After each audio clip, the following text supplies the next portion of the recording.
Yo, what's up?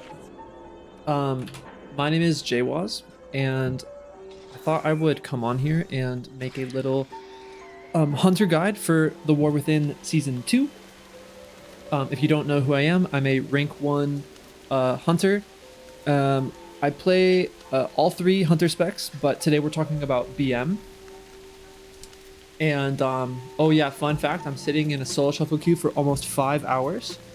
And out of I'm in like the denial and depression kind of phase, so trying to make something good come out of this, and I figured I would make a guide like while I'm sitting here. Anyway, so yeah, we have a lot to talk about. I have a little spreadsheet of things that we can talk about here. So beginning with race, so you can, I'm dead serious, like you can literally play whatever you want. Like if you want to play Volpera, if you want to play like Panda, if you want to play like Mechanome, if you want to play like Drac, Fear, like do it, dude.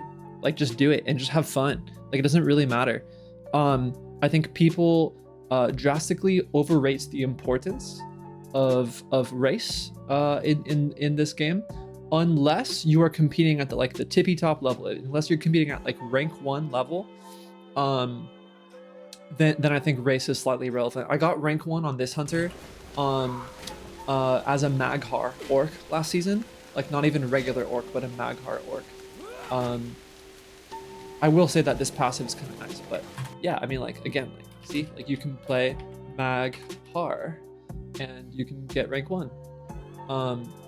But okay, but if you want to be like ultra cookie cutter and play super meta, then technically like the best would be like orc, night elf, like dark iron dwarf, and regular dwarf. Like these 4 are probably quote unquote the best. An honorable mention, Maghar. Like I actually think Maghar is dope. And like this hunter's Maghar, like I said, and I actually really like it because the 2-minute racial lines up perfectly with Call of the Wild. It's pretty nice. Okay, and then other honorable mentions are like human. You can play human if you wanted. Or like I said, you could freaking play like Volpera if you want. Like it doesn't really matter. Okay. So yeah, just play what makes you happy. Talking about gear, stats, embellishments, and corruptions. So to begin with, gearing for BM Hunter, basically your 2 best stats are haste and versatility. The reason is because Beast Mastery is a very global intensive class, and we'll talk about that in a second, but basically the more haste you have, the more abilities you can use during a game. Okay, so it's about maximizing your globals. The reason for this is, we'll talk more in detail about this, but you have this pack leader buff, and basically you can farm it back by using your globals. The faster you farm this back, the more beasts you'll summon, and the better we'll do. Okay? Alright. So with that out of the way, hasten versus your priority. And let me write this down. So haste verse over mastery over crit. This is your basic priority system for BM. And then past that, there's some hunters run 2 set and some hunters run 4 set. Okay. What you run is, I think it's a little bit down to preference and a little bit down to matchup. I have tried both extensively, like so much, and I feel like the difference between these 2 setups is so minimal that like it likely doesn't matter in most situations. I will say lately, I feel like I've been preferring 2 sets because what this allows me to do is get to about 28.5% versatility in PvP, as opposed to the 4 set, which is about 25.3% versatility. Yes, you gain a little bit of crit with the 4-set, but we again, like if you refer to this, we don't even really want crit that much. And then the 4-set bonus is, first of all, the potent mutagen from 4-set is only about like 1% or less of your damage. Okay. And then I think the only nice part about the 4-set is the cooldown reduction, or the CDR on your Bestial Wrath. That could actually make a difference in a game. But I think the potent mutagen and the crit is mostly irrelevant. So for this reason, I feel like I've been preferring the 2-set so that I can have about 3% more versatility than I would otherwise. And what this means is I permanently do 3% more damage, and I permanently take 1.5% less damage. And I feel like it all just adds up a little bit. Okay. And again, like this is just what I feel like. It's not like objective, and this is just my experience from what I have seen. But I'm sure there's situations where like 2-set or 4-set is better depending on what's going on. Okay. I will go over my gear piece by piece. This is just what feels best to me. This is my preferred setup. I'm not saying it is objectively the best. This is just what I like. So I'm running tier helmet. I'm running haste verse crafted neck.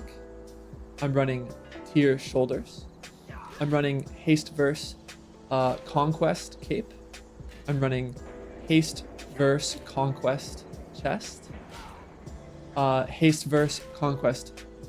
Haste verse crafted bracers. Conquest mastery bow. Haste verse conquest gloves. Crafted haste verse belt. Haste verse conquest legs. Haste verse conquest feet. Haste verse crafted ring ×2, both of them. And then trinket and insignia. And what this combination of gear does is, I found this haste breakpoint chart where if you get exactly 31.01% haste, you get 1.14 global cooldown. And I like even numbers, and I didn't want to be at 1.15 global cooldown at like a slightly lower haste value, so I bumped it up to 31.03. So I'm technically like 0.02% haste over the breakpoint, but that's like it's completely irrelevant, right? So I get exactly 1.14 GCD baseline, and then I'm maximizing my my versatility because of that, and then I can get like the cursed mastery ring and like mastery gems and such like that. Okay. And for like enchants and gems, you can refer back to like when I scroll over the gear previously, see exactly what I'm running. But yeah, I feel like this feels really good to me, and I like this setup a lot. It's been feeling nice. Embellishments and corruptions, basically you always run double elemental focusing lens. I have them on my rings, but you can put them on your neck or whatever you want. And then corruption, I'm running gushing wound. You can run, you know, either void ritual or gushing wound, or you could even run like twisted appendage or twilight devastation if you want to be funny. It doesn't really matter. All of the corruptions are nerfed in PvP. They don't make that much of a difference. So you can run whatever you want if you just want to have fun. I'll give you an example of a damage breakdown. So if we look like here, for example, we look at my damage breakdown, what it looks like is, yeah, elemental focusing lens is about 2% of your damage, and then gushing wound is between 1 and 1.5% of your damage. So it's just like free extra pad damage, and it works well with what BM wants to do, because BM is like you're not a burst class, you're like a pressure over time class. So this just adds to your pressure over time. Looking at another game, their damage breakdown. Same thing here, like elemental focusing lens did almost 3% of my damage. and Gushing Wound was like over 1.5%. These things add up, right, and add to your pressure. Okay. That being said, again, run whatever you want.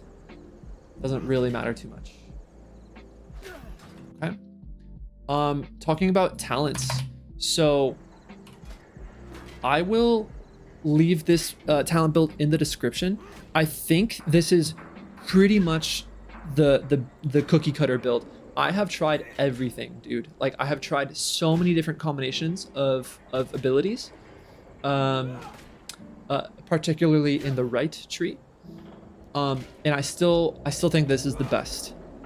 I've done a world tour of all the different builds and specs, and I've come back home, and I still just think that this is the best. There's a few things you can change depending on the matchup, but you could run this page every single game for the rest of your life, and you'll be fine. But if you want to min-max certain things, here's some things that you can do. If you are into a team that does not have a lot of buffs, and they're not going to be stacked, you could drop Kodo Tranquilizer for a free point and put it wherever you want. But I would say most of the time, I'm always keeping Kodo Tranquilizer on, just because it's nice to cleave your purge. Most of the time, you're going to get value out of this talent, because you get a 2-for-1 or even a 3-for-1 purge. Other things that you could change around, if you're not comfortable using Knock Trap, or you don't think you'll get value out of Knock Trap in a matchup, you can drop Knock Trap and put it into things like Improved Menpet. You could put it into Binding Shackles. You could put it into Emergency Salve. Things like this, depending on the matchup. Situations that I can give you is you would want to run this into like Assassination Rogues, Unholy Death Knights, and Shadow Priests. So especially if you play Solo Shuffle, you might run into like Assassination SP or Unholy SP or Assassination Unholy on the same team, and then you'll get double value out of a talent like this. That's pretty nice. You can run Binding Shackles to be slightly tankier, especially if you hit multiple people with your Binding Shot. Then for 8 seconds, all of them will deal 10% less damage to you, which adds up. It could be the difference between living or dying. And then you can run this for extra cooldown reduction on your Exhilaration from this talent, which means like when you use your Exhilaration and then you start doing your damage and spending focus, then you'll farm your Exhilaration back. So that's pretty nice from this. And it also heals your pet for more and dispels magic from your pet. But warning, like, you cannot play this talent into Affliction Warlocks or Shadow Priests or Ellie Shamans, because you will kill yourself and you will lose the game, because every time you dispel your pet from this talent, you will be punished by the kickback effect from those classes. So do not play this talent into, again, Affliction Warlocks, Shadow Priests, and Ellie Shamans. You will lose the game. Okay? But if you want to like play Hunter to like the highest level you can, then I would recommend getting used to playing Knock Trap, because there's a lot of things you can do with this. Talking about the right tree, there's pretty much nothing I would change here. There's, again, I talked about those variations of the talent builds, but I've tried them all like extensively, dude. Like, I've tried them so much, and I still think that this is the best. So just in the interest of time, I won't like derail too much and talk about the alternative builds. And then in your middle tree, Pack Leader, obviously if you're playing WoW right now, like, you know that most of these you can't change anyway, but you would, the ones that you can change, you would never change this, in my opinion. You would never change this. Always play Slick's Shoes. And then this one, like, both of these are so bad that it doesn't matter which one that you play. Okay, that's what it comes down to. They're so bad that they're irrelevant. I've had games where Envenom Fangs does 0 damage. It didn't proc 1 time. And the reason for this is because as BM, you can't actually control when your Serpent Sting procs. It's completely random. So sometimes you won't even have Serpent Sting on your target, and then you'll summon your bear, and then your bear doesn't benefit from Envenom Fangs because you don't have a Serpent Sting on anyway. And then this one is like, technically it sounds nice, right? If you don't know, your bear is AoE. So if you summon your bear and then it bleeds multiple people, in theory you could like get a bunch of kill command CDR from it and just spam out kill command. And it can feel like that sometimes, but it just like, it doesn't really work that way. It doesn't feel like it's relevant enough to make a difference. So both of these are bad. Just pick whichever one you want is what it comes down to. Okay. And then PvP talents. You always play survival tactics. You never take this off. In my opinion, you always play Chimeral Sting. You never take this off. And then in most games, you want to play Kindred Spirits to have a short freedom effect. If you don't know baseline, your freedom is 45 seconds. This makes it a 23-second cooldown with Kindred Beasts. And a large part of Hunter defensive is using freedom to like kite and get into a better position. So this one's very good to have the cooldown of your freedom. And then the only time I would change this talent is I would play Beast Within into Warlock Shadow Priest teams, or like Shadow Priest Warrior teams, or like I don't know, Destro Locks in particular. Because every time you're in your Bestial Wrath window, you cannot be feared or horrified. And this is really good against like Warrior Intimidating Shout. It's good against Shadow Priest Psychic Scream. It's good against Warlock. It's good against Destro Mortal Coil. And it's good against Warlocks like Howl of Terroring all of your pets. Keep in mind that you have to use this this fear immunity proactively. You cannot use it reactively. So the way that it used to work is that if you were feared, you could press Bestial Wrath and it would break the fear from you. It no longer does that. If you are feared, you are playing this talent and you press this expecting it to break the fear, it will not do that. You have to use Bestial Wrath before you get feared to immune it. Okay? Cool. Yeah, but 90% of the time I'm rocking Kindred Beasts for the short freedom cooldown. Okay, cool. And yeah, just let me know if you have any questions about the talents. Alrighty. Talking about damage. So, okay. So, the whole gameplay of BM Hunter this season is your pack leader buff. So, I'll give a brief explanation. Basically, every 25 seconds, you get this buff. It's here, right here. I have this weak R right here, or the buff right here. And as you use globals, you farm your buff back. Hence why haste is good, right? The more haste you have, the more globals you can use.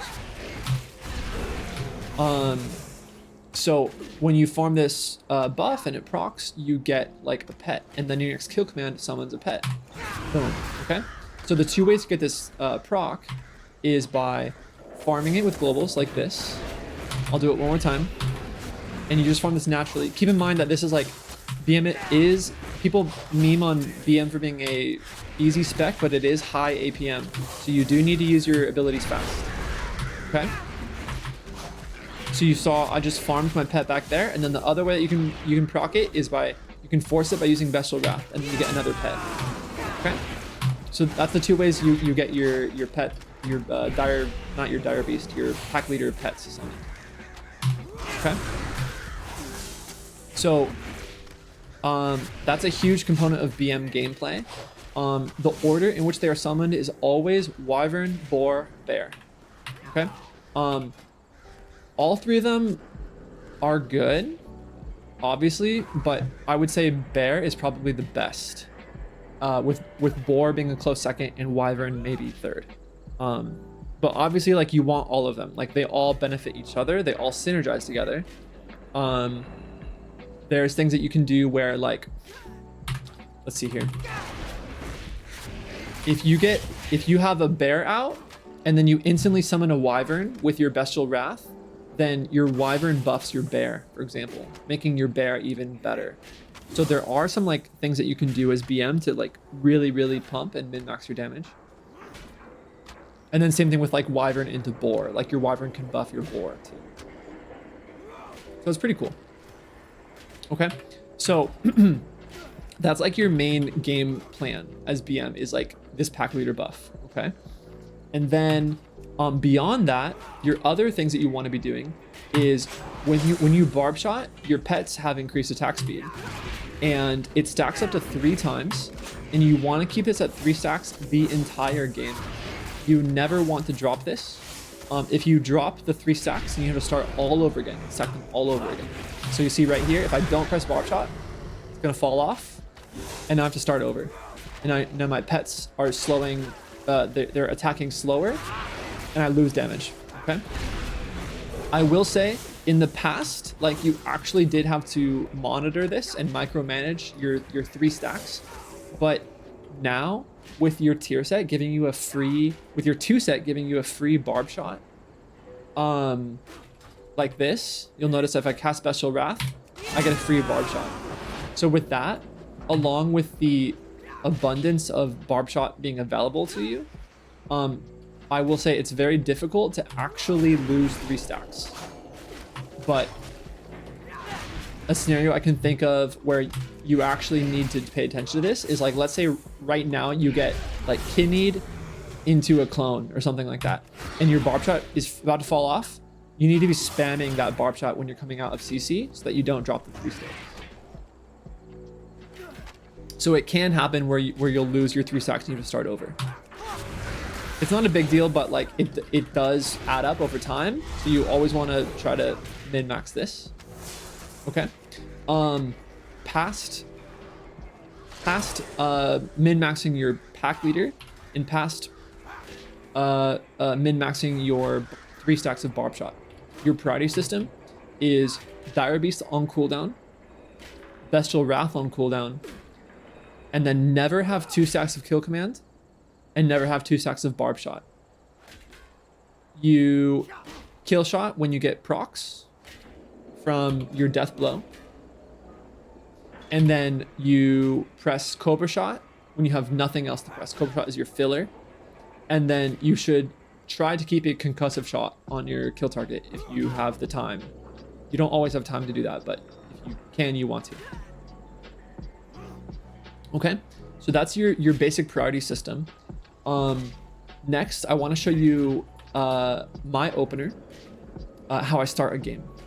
And I think the opener is really important because it also teaches you your priority system like throughout a match. Okay, so you can take example of the opener and think about that like throughout the course of a game to tell you what your priority system should be too. Okay, so I think I have Truth Feed GCD on. Yes. So if you like watching the icons, they'll be right here so you can see what I'm pressing. I'll also say it though. Usually my opener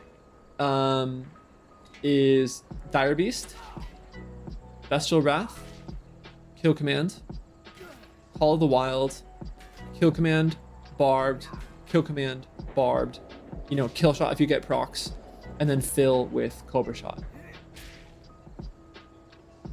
That's basically what I do most of the time. Obviously, like things in PvP change. They're totally variable. So sometimes you can't do that, and sometimes you have to improvise and do something else. Like if you get CC'd and you get stopped, and you have to like, you know, wait for a more optimal moment to like press your Call of Wild or something.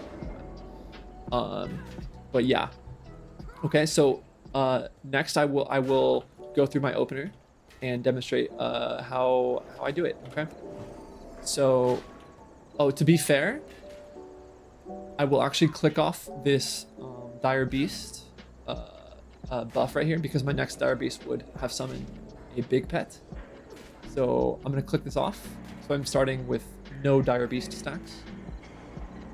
Okay, so my opener, Dire Beast, Bestial Wrath, Kill Command, Call the Wild, Kill Command, I would Kill Shot, Kill Command, Barb Shot, Kill Command, Barb Shot, Kill Command, now I Cobra to fill, Cobra, Kill Command, Cobra, Kill Command, Barb Shot, Kill Shot, Kill Command, Dire Beast, kill command, barb shot, kill command, barb shot, Bestial Wrath on cooldown, kill command, barb shot, kill command, blah, blah, blah, blah, blah. And you see I'm ramping up. I started at low damage, and now I'm ramped up to like, I'm approaching 1.7 mil DPS. Yeah, BM is kind of like a ramp class. Like you're not just gonna start bursting right out the gate.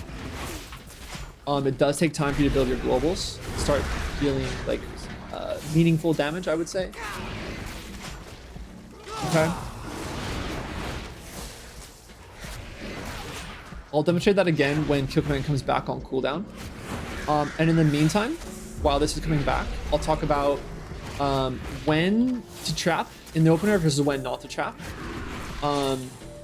There's far too many possible scenarios in this game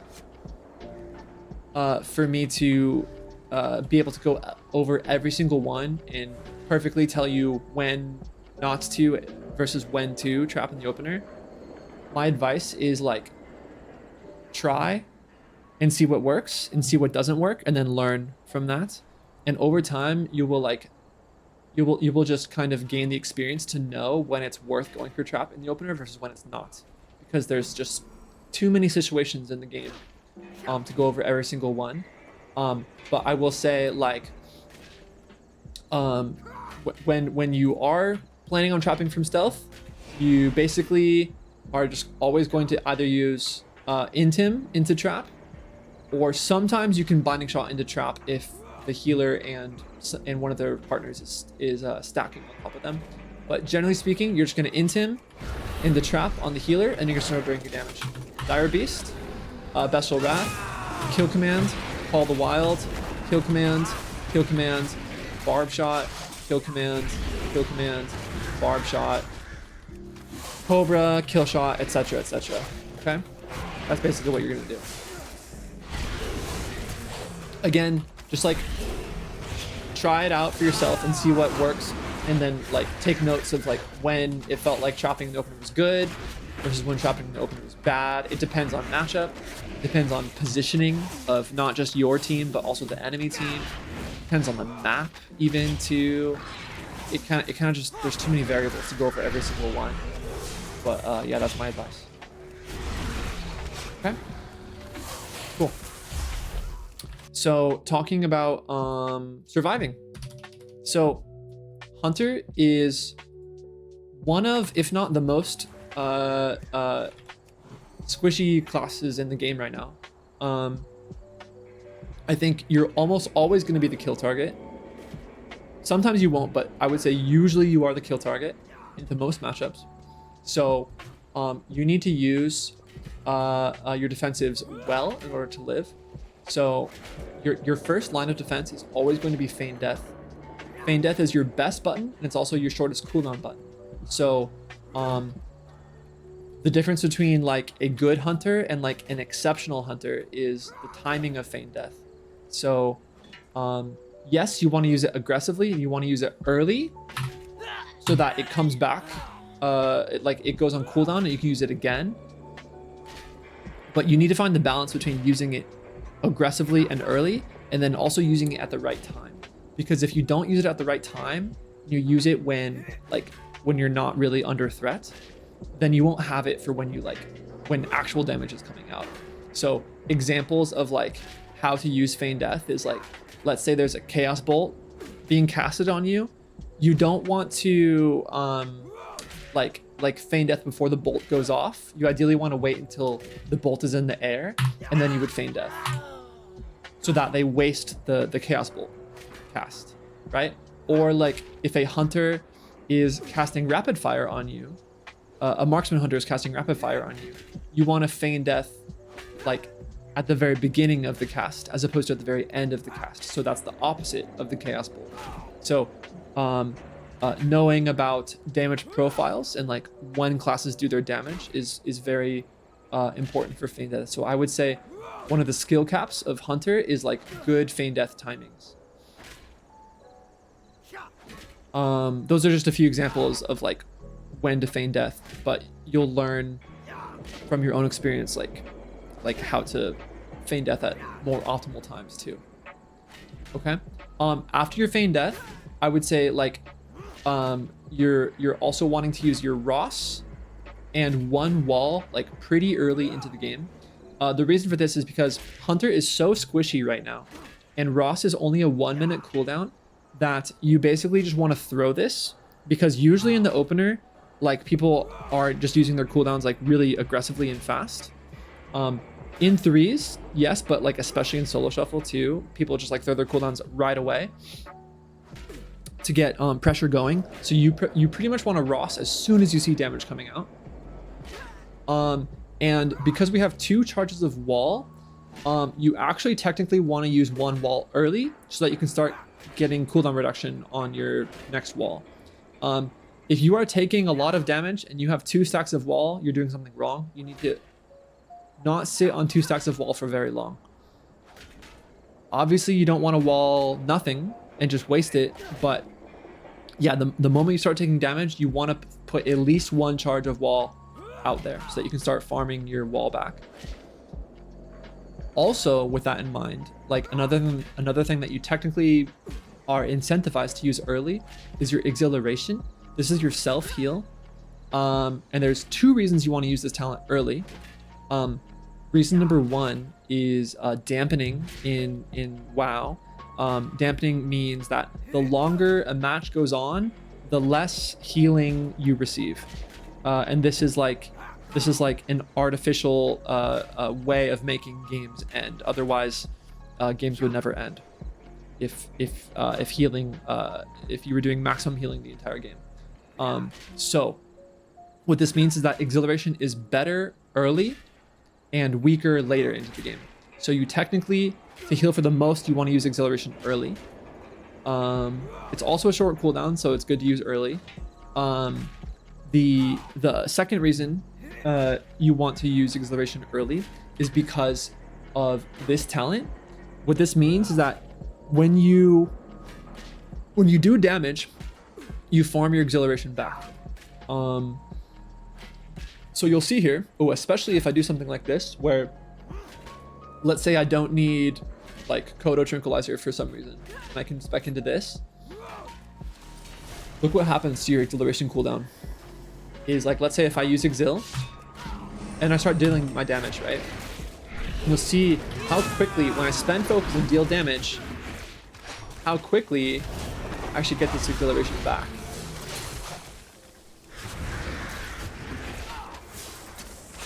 So you'll see like right here, it's like I already shaved off a minute off of it. Every time I kill command or Cobra shot, it's like 4 seconds off of exhilaration, which is insane. So you can actually get a ton of CDR on your exil. Look, I already have it back. Like that's kind of crazy, right? And now I can use it again. Like that's really good. Okay, so don't sleep on the CDR on natural mending. Okay. So after your feign death in your walls and your exils, you also want to be keeping in mind like a large part of Hunter defensive toolkit is your mobility. So like if a warrior charges you, you want to disengage it. And then if he leaps to you or charges you again, you want to freedom, cheetah away. And then if he leaps to you again, you want to like root him. Or if he has 1 more charge, then you can knock him, for example, right? So things like this, and you want to pull and run like that oftentimes as a defensive tactic. So yeah, don't sleep on your mobility, like your disengage and your freedom, your cheetah, and your stops, such as tar trap and knock trap, and even scatter shot to stop people from chasing you. Yeah, and especially if you're playing Kindred Beasts PvP talent, like don't sleep on how short of a cooldown your freedom is. You become very, very mobile with this short freedom talent. Yeah, one of the strong points of Hunter is your mobility. So you want to use that to your advantage. You cannot just stand still and like hope that you can like wall and Ross and like face tank like a Windwalker or face tank a warrior or something like that. Like you will die. So you need to be kiting a lot. Okay, and then your last line of defense is Aspect of the Turtle. This is like your equivalent of Paladin Bubble, sort of, but you can't attack during it. And generally speaking, you're always using this last, like after you've used everything else, and this is your get out of jail card. Sometimes you can use this to negate a go entirely. Like for example, if your healer is in a long crowd control chain and you notice and the crowd control chain is going to continue, then you can turtle at full HP or like very high HP and completely negate the go on you. Or like, let's say you're about to win the game and the warlock is casting fear on you or the mage is casting polymorph on you. You could technically, like, you could turtle that cast, right? And immune the cast and cancel your turtle and then kill and then win the game, right? But that situation is pretty rare. And like, that's a very aggressive turtle and it doesn't happen that often, but it could, right? So you want to be prepared for that situation if you can. Okay. So those are your defensives. Yeah, again, like feign death, aggressively, but use it in a smart way and use it optimally if you can. You have your wall Ross, you have your exhilaration, and then your last line of defense is your turtle, and then you weave in your mobility when it makes sense. Yeah? Cool. Okay. Tips and tricks. So I have a couple of like fun little things for you. So fun thing number one is that do not sleep on Huntmaster's Call. I think people forget like how important Hattie and Fenrir are. So basically what this means is Dire Beast is a 20-second cooldown. And every 3 Dire Beasts you summon a big pet, either Hattie or Fenrir. And what's 3 times 20 is 60 seconds. That's 1 minute. So every 1 minute you summon Hattie or Fenrir. Oh, and what's that? Every 2 minutes you have Call of the Wild. Okay. So what you want to do, ideally, and again, this can't always happen, but in an idealistic world, you are trying to line up your Hattie or Fenrir summon like during your Call of the Wild. Obviously, you can't do this in the opener because you'll be starting with 0 Dire Beast stacks, right? So your first Call of the Wild, you will not have Hattie or Fenrir, but your second one should, in theory, line up perfectly if you are using Dire Beast on cooldown. So do not let Dire Beast sit for too long. If your Hattie and Fenrir windows gets desynced from your Call of the Wild windows, then you're being inefficient, basically. Okay, so do your best to press Dire Beast on cooldown. Okay. Other tips and tricks as it pertains to like dealing damage and dealing like being very optimal is while you do want to like maintain 3 stacks of frenzy at all times, you can. One thing you don't want to do is get into a situation where you have 2 stacks of kill command and you need to press barb shot like right now, about to expire. And the reason for this is because of this talent. Every time you press barb shot, you have a 50% chance to get a free kill command. So what this means is if you have 2 charges of kill command and you press barb shot, you are potentially wasting kill commands. You do not want to do that unless you absolutely have to because your frenzy is about to fall off. So ideally, you're only pressing barb shot when you don't have when you're at 1 or 0 kill commands, never at 2. Okay.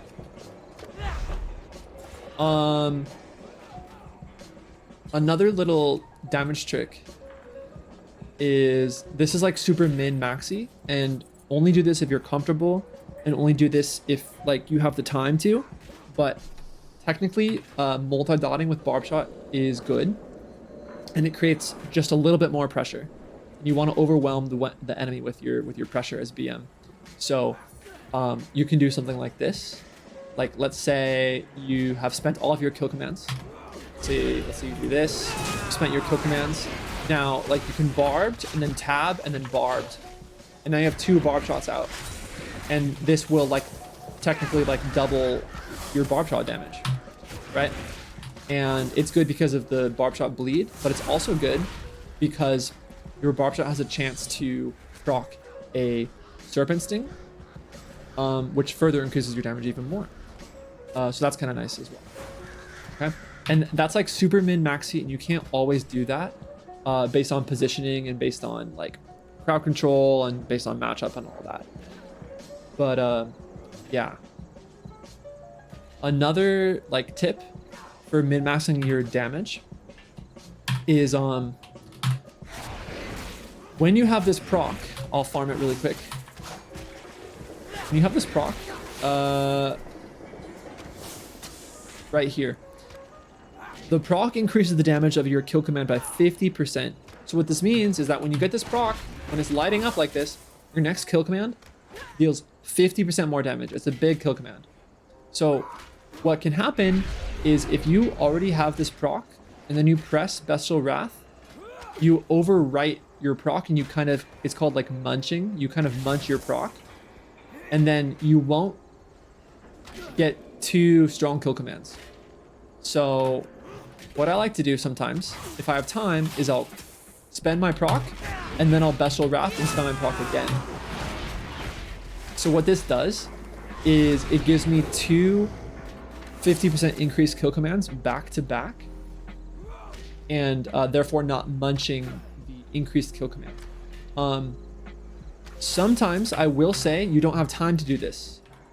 Sometimes that's a luxury and you will not have time to do that. So sometimes this will happen. Farm it back really quick.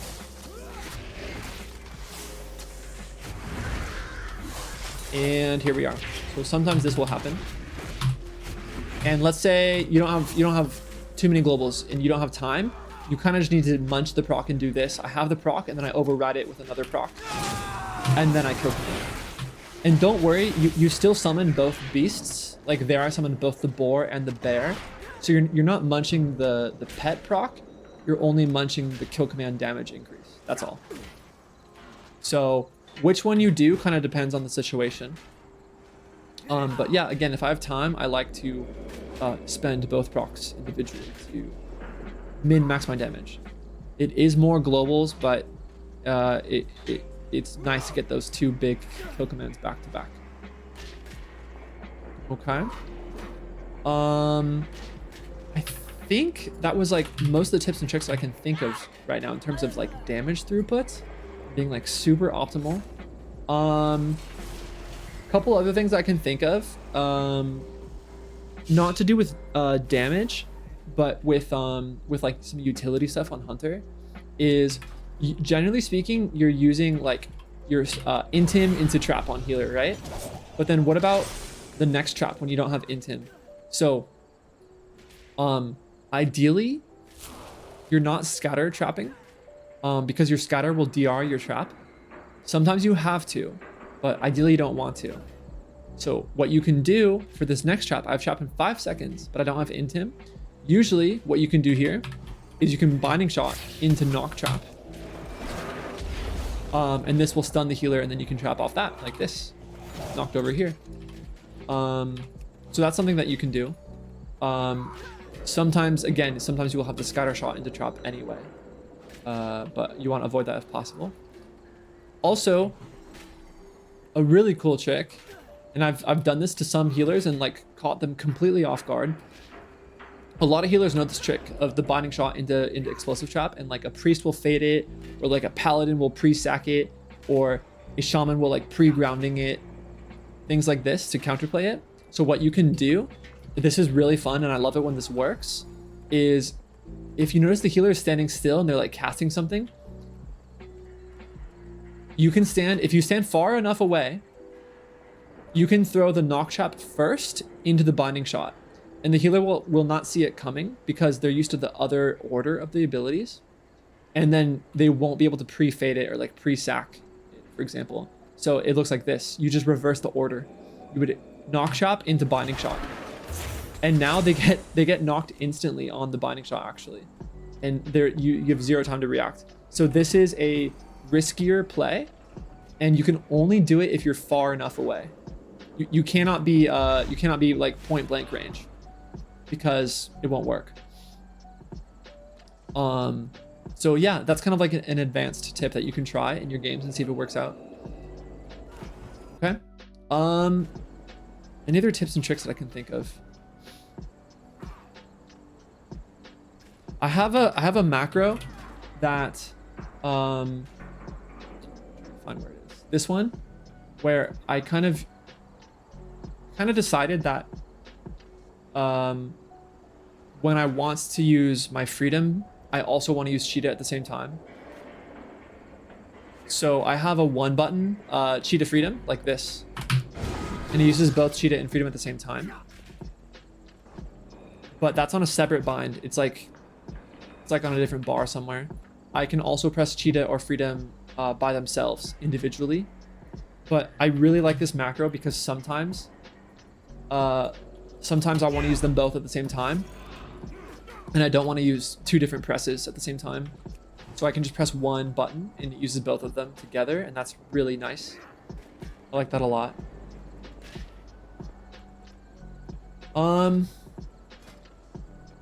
Yeah.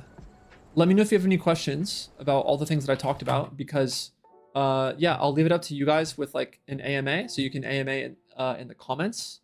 I also stream. I haven't been streaming lately because I've just been like busy, but I stream at Twitch TV J Wazir. So come and say what's up. If you have any questions for me, I'm happy to like help you out. Whether you have questions about like gear and stats, or like talents, or like how to do your damage, or like how to trap, like your positioning, like where do I stand? Yeah, feel free to like hit me up, write in the comments on YouTube, or like come to my chat on stream and hit me up. We're at 5 hours and 34 minutes of my solo shuffle queue, so I had a very evening well spent. Today was a very productive day. So thanks for sharing this time with me. And yeah, write to me if you have any questions. All right, thanks.